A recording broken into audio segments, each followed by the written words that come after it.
Okay, nkwaniriza nnyo ku Big Brother Uganda. Webale kutulaba, webale otugoberera. Nkwagala nnyo muganda wange gy'osiza okuba ng'ate otulaba. Of course, abali diaspora mwenna mbabuuzaako mu bitundu eby'enjawulo. Minywanyi gyange abali e Qatar, e Turkey, Saudi Arabia, e Dubai, Oman, abali Egypt,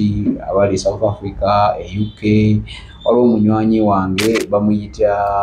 Antwini, waliwo omulala bamuyita Zuena, oli California,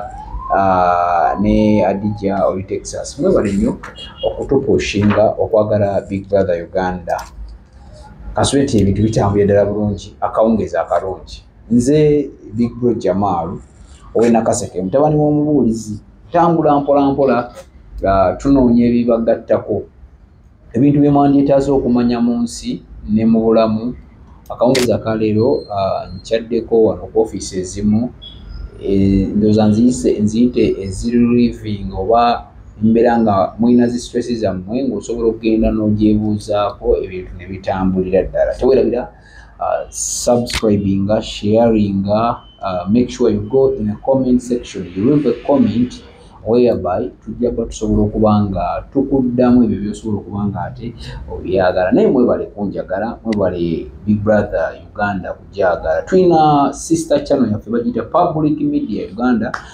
Tennagendako kintu na kimu tukyasengeka biki ebigendako. Genda oginoonyeeko ogisubscribing, ebigenda bba bitwanguyira ddala nnyo nnyo nnyo. Tugobere ku social media platforms zaffe zonna tukozesa Big Brother Uganda. Mu maaso gammwe mbaleetedde omukyala abamu abakugu mu bintu by'okutambuza abantu mu Uganda, nti ebintu byabwe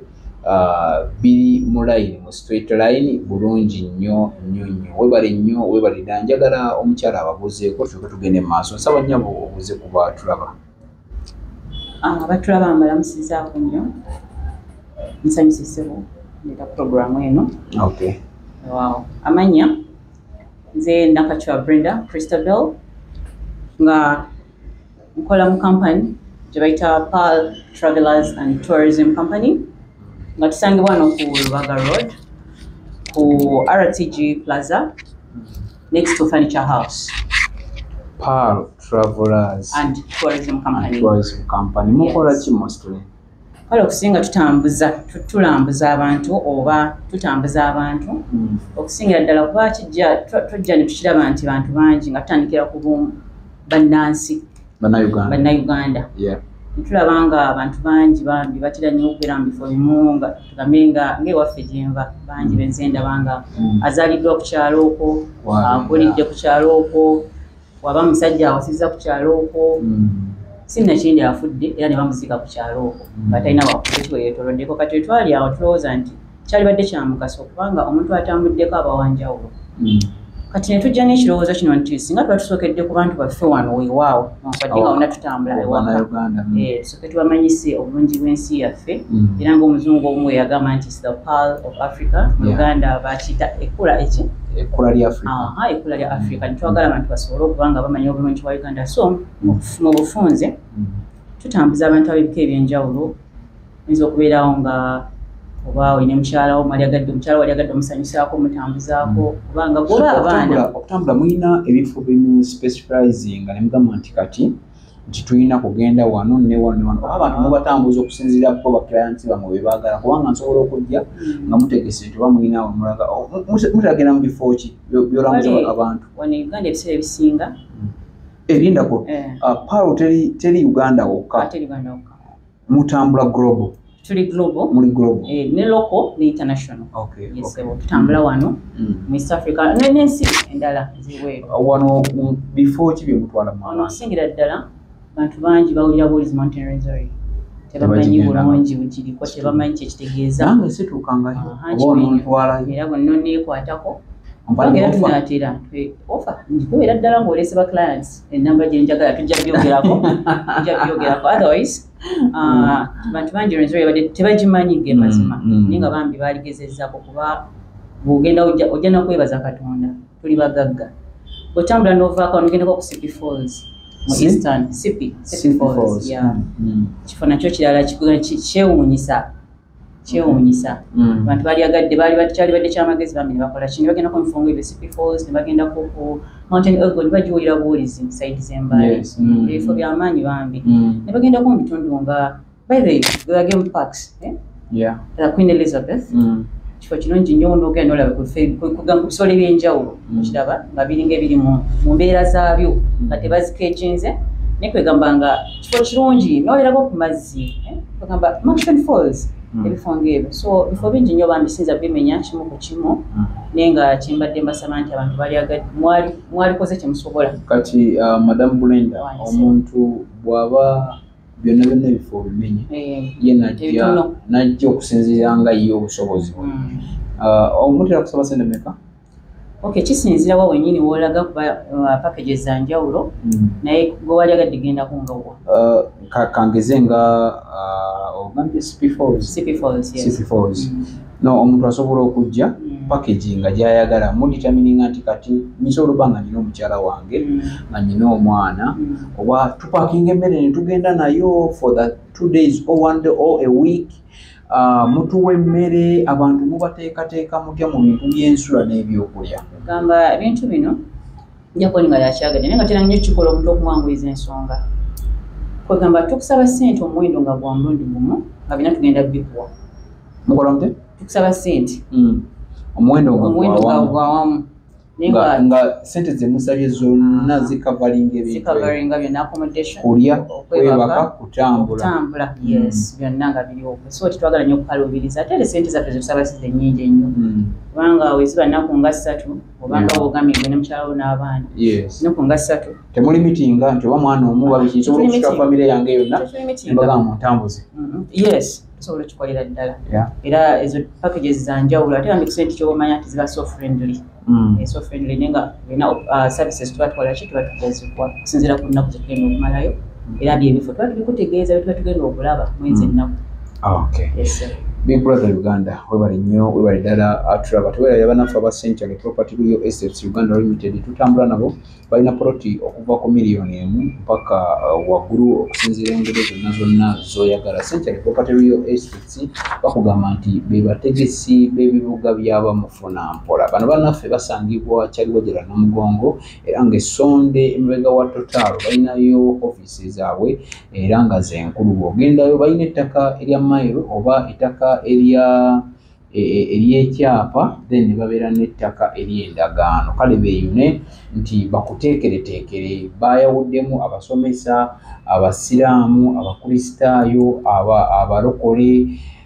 ababoodabooda mugende. Ate kati basazeewo mukama wange yantegezezza nti bw'owaayo miliyoni emu bagenda kuddiza emitwalo 2. Luli kibadde kya mitwalo 10 naye kati bakuddiza emitwalo 2. Bannaffe ba Century Property Real Estates beyo netewerabira era bakama banga balaba entambula nabo babayita Sonny's Carpet World. Bano basangibwa wali ekatwe okulinaana Diary. Sonny's Carpet World bagamba nti buli kika kya carpet office, kinaabiro, kiyungu, sitting room gendayo basuubuza n'okusuubuza okuva mu mawanga ag'enjawulo obalabe osobola okuba nga oteeseteesa amakaago nga malungi nnyo. Bannaffe aba Victory School of Beauty basangibwa wali ennateete bakugamba nti bw'oba oyagala omwana wo ayiga ebyemikono mwana muteekereteekere ebiseera eby'omu maaso agenda kuyiga ebyemikono ebintu nga bitambulira ddala bulungi nnyo. Beba Victory School of Beauty and Hospitality Management ebintu babyanguya okubeera nga ate buli kimu kitambulira ddala bulungi nnyo. Nze Big Bro Jamal okono nteekako aba Big and Bigger Fashions and Vocational Institute abasangibwa e Kasubi Nakaseke wamu n'Embalala era nabo beeyune basobola okubeera nga bakukugula mu obanga omwana bamuteekateeka ebiseera bye by'omu maaso. Ennaku zino epeeni eno tekyali nnyo ya eryawo. Yes, okusoma tusoma naye beera ng'olina degree oba diploma yo oba master yo anti bw'ofunira ebyo ebintu ebbaluwa ezo zonna kitegeeza beerako n'ekintu eky'emikono ky'oyiga obulamu bugendere ddala mu maaso. Ndi wano offices za Pearl bagiyita Pearl Travelers and Tourism Company. Batwala abantu si mu Uganda mokka, tebatwala omu, batwala ne famire, batwala emikwano. Tunyumyamu ne Madam Brenda. Madam Brenda, challenge weeri abantu bano mubasuuza mutya mubatwala ne mupangisa kiwoolo ba hotel ne mubayuweeyo kubanga ebiseera bisinga ebintu by'okulambula bibeera nti nno ngenze kulambula oluusi nsula ku muliro tutera obiraba eyo oluusi nsuze mu kampu oba mu tenti ebyo mubikola mutya bwe mubajja e Kampala mubatwala ne mubateeka mu hotel ne mubapangisa oba waliwo enteekateeka gye mulina gye mukola mmwe nga mmwe aba Power Travelers and Tourism Company? Ekibuzo kino nnyese weebanywe balire ddala ensonga gy'ogambye nti mugenda ne mubayiwa mu kihoolo nedda si bwe kiri mukwano kale kiringa emitendera esatu kisinziira ku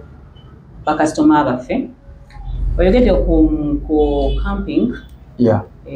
ondooza wadde otegeeza campfire oluusi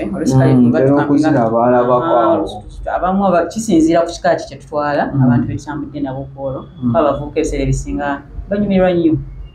nga tukampinze mu tenti zaffe abamu ne tusula nga tuli ku muliro campfire kind of nga tuli awo ne batwokya mbuzi zaffe ekiro ekyo ne tulya kwegamba kuba kunyumirwa naye era waliwo abantu abamu nga bo tulina obatwala mu bifo ebirungi eby'obuvunaanyizibwa ebisulo eby'obuvunaanyizibwa ngaera of course some hotels mulimu ebika ebyabo abaagala ebyo nembeera mba n'abalanga bo baagala basule nga bakola ki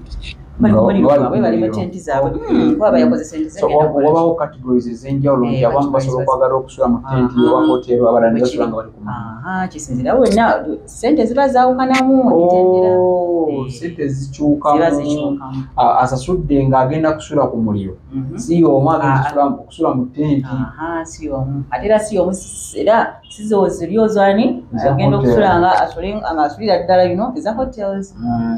ng'ali comfortable ate ye bakitutte nti ali comfortable buli omu abayagala abawulira nga walibeera comfortable yasinzira kyabayagadde abantu mubawayo omukisa nti oba batambula ne gadgets zaabwe like nga kamera ebintu byabwe okukwata experience gye bayiseemu bintu bye bagenza olambula oba mmwe mukwata ne mugabira ba clients bammwe ogwa mukisa tugubalekera weewaawo naffe tuba n'ebyaffe tukola paati yaffe eyongera okutunda omulimu gwaffe kiraba naye nga omuntu waddembe nnyo okujja ne gadgets ze naye n'akwata by'abaakutte n'akuba ebifaananyi by'abaakubye okusinziira ku ye kyakola ki kyayagala naye nga naffe nga company tubeera n'ebyaffe for our records sigaza records zaffe nga company naye naye tetumugaana bawadde okukola byayagala. Madam Brenda, musangibwawa Pearl Travelers and Tourism Company musangibwawa wano wenyini wotusanze wetusibuka era wetuva ku Lubaga Road nga bwe nkugambye RTG Plaza tuli next to Furniture House. Okay, wane Lubaga. Okay, tweyanze ndi atulaba munange bampadde ogenda nino ka offer wakuba nti kale mbadde njagala mu nnyaka ennyonyi mali sagala nnyo ka offer kana akamuno omanyiyo bulungi ewamwe wano kale simanyiiwo naye kaliyeko ennyonyi waliwo mikwano gyange abansaaliza bakakalamba bagende Dubai bwagenda e Dubai bw'aba akutte yajja genda Dubai iPhone tajijja mu nsawo yagenda akasipika ennyonyi to yagaana okweggala kale nange njagala nkolemu experience eyo naye nga twogedde nnyo ku bintu bya wano Madam Brenda njagala twogere ku ngeri gye mutambuzaamu abantu e Bulaaya oba okuva mu Uganda nga tuli mu Uganda nga muli mu nsi ndala wagambye nti muli global mukola international ne wano wennyini ewaka kati mbadde nsaba bannayuganda oba omulabi waffe ali emitala w'amayanja alambule omanyi kuno tulinako abagoberezi bangi abasinga ennyo okutugoberera ennyo bebali abagala okujja okulaba Uganda gye bayita Pearl of Africa so osobola okunnyonnyolamu kkoba oli awo nti kyetaagisa ki njagala genda Bungereza njagala genda kulambula mu China mu India njagala kugenda kwana Egypt mu nsi ya Africa mulimu ensi nga tetuzirambulangako naye nga nnungi wano Nairobi kyetaagisa ki? Okay, okusinga ddala wano mu East Africa kyo okujjako ng'era naye nga n'abaana abatalina busobozi bwa nnyonyi wano mu East Africa era tuba tutambulawo tutambulira ku ttaka abatalina busobozi bwa nnyonyi naye nga ate ne option nayo weeri eri abatayagala kwekooya ku ttaka wekitegeera nayo tuba tubibakolerako then ensi endala kusingira ddala kati Dubai Nyangu ddalira obanga ddoli oli agala genda Dubai kulambula. Omuntu ayagala olambula mu munfunira visa na buli kimu. Byonna tubikola. Byonna tubikola. Yes sir. So ate ovudde kuno wano wa Tanzania, Kenya, Rwanda, Burundi tayagala watalina busobozi nnyo waggulu kati oyo mutambuza mu basi nga zino basi za bulijjo bana wo bawa namba ngewera nti mupangisa basi wamwine eyamu ezo basi tulina ezaffe nankwadde nga si nnyingi nnyo ne kale ziri ozigira zitumala era Katonda wana batusaasidde namba niwe naba yeeyongeddeko era yatuwazira ajja natwongerako naye nga tukkiriza ze tulina sofa zimala sisuubira nti tuyinza wewe bajja kujja bangi naye alisi ze tulina zisobola ku cateringa ku bantu ababazzi kujjako ng'ate tusenye yatukkiriza Katonda ajja kubakola ki naye nga ze tulina sofa zimala bases batambulira mu bases awokaizawo aba batambulidde wansi nga bagenda mu nsi eziri mu East Africa general ebintu nga mukola bingi kati kino kyo temukikola kya mukazi ali anoonya omubeezi musajja ali anoonya omubeezi nanga waika ngende bano abapalo travelers basobola okunyamba enfuna omusajja w'omukazi ensonga eyo ngaffe amazima amazi tuufu tubadde tetunagikwatako ey'abakyala n'abaami tomanya wekinaaba kivudde bantu baffe nga mutuufu alaba kyamuvunaanyizibwa omanyi ffe ebiseera ebisinga byetwongerako biva mu maki mu bakasitoma baffe oba mu baclients baffe kale ekyo baba batusaba otulaba nga ddala demand eri waggulu tusobola okirowoozaku naye nga ssaawa zino nedda tubadde tetunga kikola ekyo tweyanzenge nsaba osibule abatulaba ennyo abatulaba sanyusa nnyo mwebali kutuwa budde bwammwe mwebali kutuninga nsigadde ndi Nakachwa Christabel Brenda nga nva mu PAL Travelers and Tourism Company wano enamba y'essimu bakuba ku namba enamba y'essimu bambi era mbadde ngenda gibawa enamba y'essimu office line eri 02 000 93 87 99 iyo eya yafeesi bagiddemu 0200 93 87 99 oba akyayinza okubako eno era ya WhatsApp eri 0771 40 44 69 eri 077 ana anamunya nkaga mwenda tweyanze mpozi omusuubiza ka tiketi nnyo ne ka visa tonayo ojja kumala kumbuulira Victory School of Beauty and Hospitality Management ettendekero erisinga okubangula mu mirimu gy'emikono tutuusa okunyolwa kwaffe eri abazadde olw'okutataganyizibwa ekirwadde ekya COVID-19 nate tubategeeza nti twazzemu omulimu gwaffe ogw'okubangula abayizi abawala n'abalenzi mu mirimu egy'emikono era okwewandiisa n'okusomesa abayizi mu masomo ag'enjawulo kwazzeemu nga tusomesa abayizi mu misomo ng'okusala n'okusiba enviiri ebyokwewunda okutunga okufumba okuweereza bannange abalogolaika bafudde sanyusa nnyo bambi oba ntwali mu Obama oba ntwali Canada maama Margaret wange ngende wa manya omuwagizi wange eyo ngende wa kati gombiza obadde ogenda kutwala guno omwaka nga njamusenyo kolesa Obama kireka gwoyagala okugenda sokoddemu werowoozi kyeri bulungi oba Margaret aba nakubuulirako nakuwabula Margaret nedda talimu byakuwabula Margaret faani wange nnyo naye bambi abeerawo nansekerera nagamba era gwe Margaret nfunye PAL Travelers and Tourism Company bagenda kuntwala banaye bampadde offer tweyanzenge ne Rose Ensi musangibwawo tuli wano ku Lubaga Road tuli ku RTG Plaza next to Furniture House Penza tweyanze Madam Brenda nsiimye nnyo ekirungi sina kali nebuzaako gwe director nsiimye nnyo tiketi yange ne visa yange